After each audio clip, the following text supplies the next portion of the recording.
Good day everyone. For this video, we'll be discussing about lubricant chemistry as a continuation on our topic on lubrication and lubricants. Lubricants for engine usage must be able to survive the severe combustion environment while also providing a lubricating coating between moving surfaces.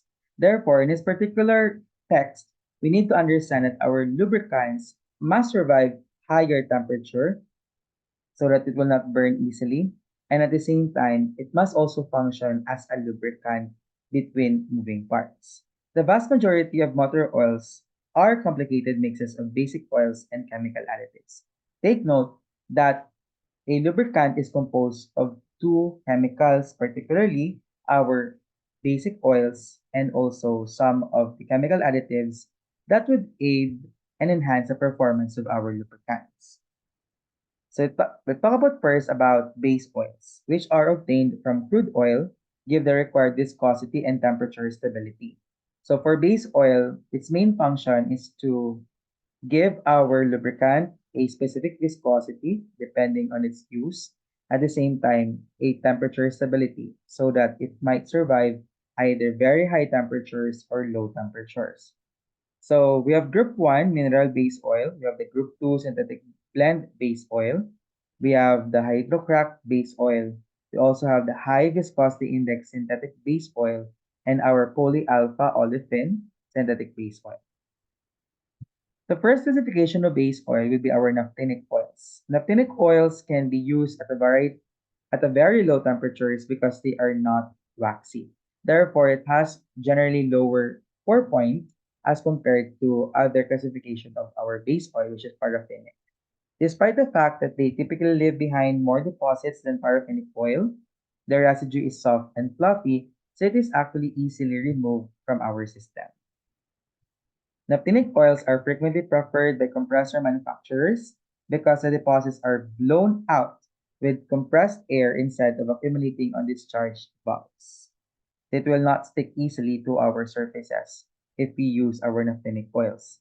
Because of their excellent cold temperature properties, as what I mentioned earlier, they have generally lower pour points. Naphthenic oils are also utilized in numerous refrigeration applications because it can generally survive colder temperatures. The next classification of base oil will be our paraffinic oils. Because they have higher pour points and less density than naphthenic oils, paraffinic oils can also be distinguished from them physically. So typically for our paraffinic oil, they have higher pour points. They tend to become waxy. Naphthenic oils are slightly heavier than paraffinic oils, which typically weigh between 7.2 and 7.3 pounds per gallon. Now, let's talk about the second component of our lubricant, which is our additives. Additives are used to either improve the qualities of the basic oil or to give additional performance attributes, which I mentioned earlier. Detergents, dispersants, and anti-corrosion additives are critical additions for marine engines that run on residual fuels. So we need to add this particular additives, like chemical additives, in order to add function at the same time good quality to our lubricants.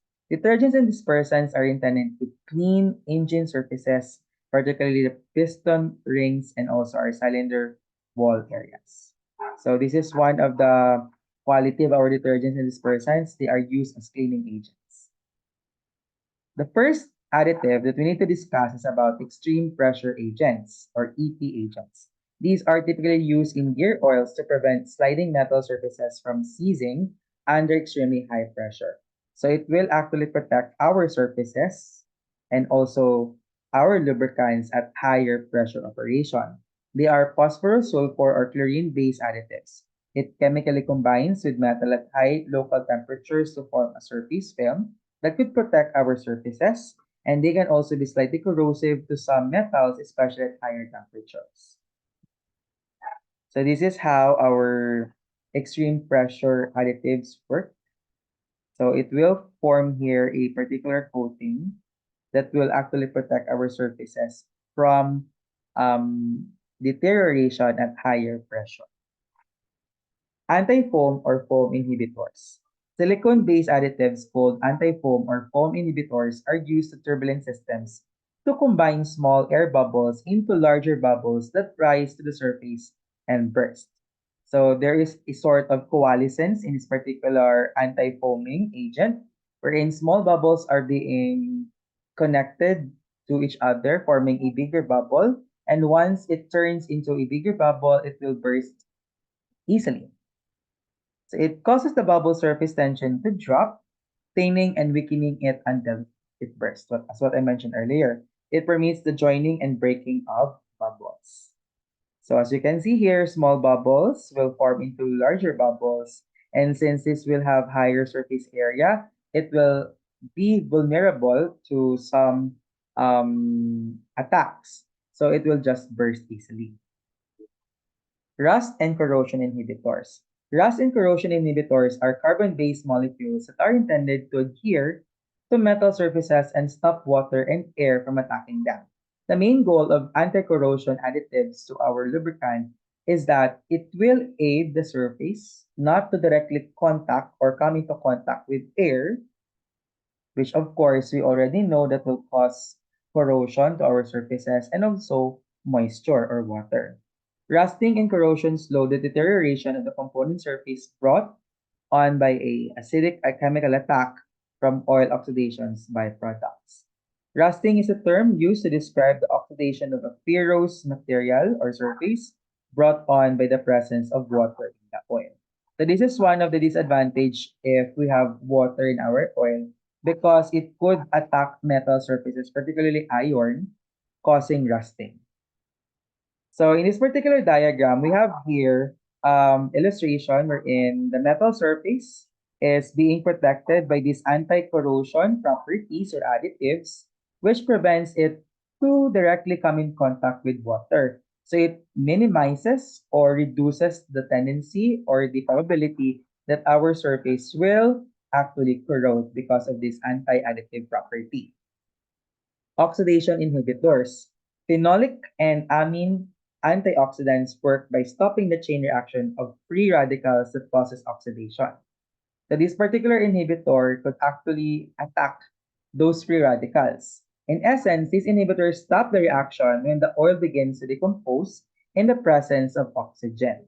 If there's oxygen, then the oil will now deteriorate in quality and there will be more free radicals. So if there is oxidation inhibitors, then therefore the oxidation process will be minimized or reduced, slowing activities like rusting or corrosion in our system. Inhibitors of oxidation are added to the oil to increase its lifespan. Oil and oxygen react, creating weak acids that can etch surfaces. Inhibitors of oxidation reduce the rate of oxidation, which in the long run will actually degrade the quality of our oil and at the same time increase the probability or the tendency of our oil to become acidic. So as you can see here in this particular illustration, we have here the free radicals being attached no, to the antioxidant, preventing our surface to be oxidized in this particular process. Anti-wear additive. So from the word itself, anti-wear, its main purpose is actually to minimize the damage that will be brought about by intense operation in our mechanical systems. The most popular anti-wear additive is zinc dialkyl dithiiophosphate or ZDDP, but there are also many zinc-free additives based on sulfur, and phosphorus that have anti-wear properties. The long chains of carbons and hydrogens on other end of the molecule can form a slick carpet that resists wear because the zinc sulfur phosphorus end of the molecule is drawn to the metal surface. So generally, this one is added to our lubricants to prevent damage or further damage in the system. So just like in the first illustration about anti corrosion, this one also protects our surfaces from coming into contact with any impurities, which may cause damage to the machines. Demulsifier. Carbon-based polymers have an impact on the interfacial tension of contaminants, which causes them to rapidly separate from oil. So if you could remember the emulsibility, Emulsibility is actually the ability of our oil or fuel to separate easily or completely from water. The oil's capacity to withstand deterioration in the presence of water is known as hydrolytic stability. When exposed to water, some ester-based fluids exhibit relatively poor hydrolytic stability and quickly become acidic. But if we have a demulsifying agent or a demulsifier, then therefore it will actually increase the probability that our oil might survive this acidity or acid attack. So we have here without emulsion, the oil and also the water combined. But if there is a demulsifier, then therefore it could be seen here that these bubbles will sink because this could be made up of water molecules combining in your oil and they will be completely separated. We can see here that oil is at the top and the water is at the bottom because water is generally higher in density than our oil. 4-point depressants. 4-point depressants are substances created to lower the temperature at which oil will pour during an ASTM laboratory test, thereby reducing the solidification of the oil. So talk about 4-point depressant. Talk about 4-point. This is the lowest temperature at which our oil will flow. And then if we have depressants, of course, it will lower down that particular temperature at even lower temperature. These are typically methyl crylate molecules and they will prevent the paraffin wax molecules from crystallizing. So therefore, if we have that particular temperature as 4-point, then it will have an additional temperature, no? At a lower temperature for the oil to start flowing. So it will flow easily. Or on the contrary, it will actually be minimized from stopping or minimize from not flowing if we have 4-point depressants. Next, property would be our viscosity index improvers. Chemicals called viscosity index improvers are intended to lessen oil thinning as temperature rises. These substances, which are typically methacrylate molecules, prevent the oil from thinning by increasing their molecular footprint, which decreases flowability as the temperature rises. So this will improve the quality of our oil so that it will not actually deteriorate at higher temperature. So as you can see here, it actually thickens our oil so that it would still function its function no, at even higher temperature. So viscosity molecules are compact and folded at low temperature. They start to unfold as the temperature rises and become close at higher temperature. That's why it becomes thicker at higher temperature. Detergents. They are intended to keep the system free of deposits and are frequently used in engine oil formulations. Take note, free from deposits, meaning as we react our fuel during combustion, there will be residues in our system. And one function of our oil, if it has detergent, is to clean the particular deposits. They frequently have an alkaline nature, which helps to raise the oil's TBN. TBN stands for total base number. So detergent actually is one key component of an oil's total base number. Alkaline additives are blended into diesel engine lube oils to help neutralize acids produced during combustion. Most compounds have calcium or magnesium in them. So this will add um, basicity, alkalinity to our oil so that it will actually neutralize any acids in our particular machinery or system, thus preventing corrosion to happen at an earlier stage. Dispersants designed to form a micelle out of particles like soot and keep them suspended. These substances may be a component of the chemistry of the detergent or may not contain any metals, allowing for their use in ashless formulations. An excessive amount of metallic detergent or dispersant may leave abrasive ash-like deposits. So this is like one of the disadvantages also of having of having detergents in our system because it could cause small scratches in our system or abrasion. We learned this when we have our topic on types of wear last time. So as you can see here, for the dispersion to happen, dispersants, it will actually circle in the sludge. And since they will become heavy, it will just settle at the bottom in our surfaces.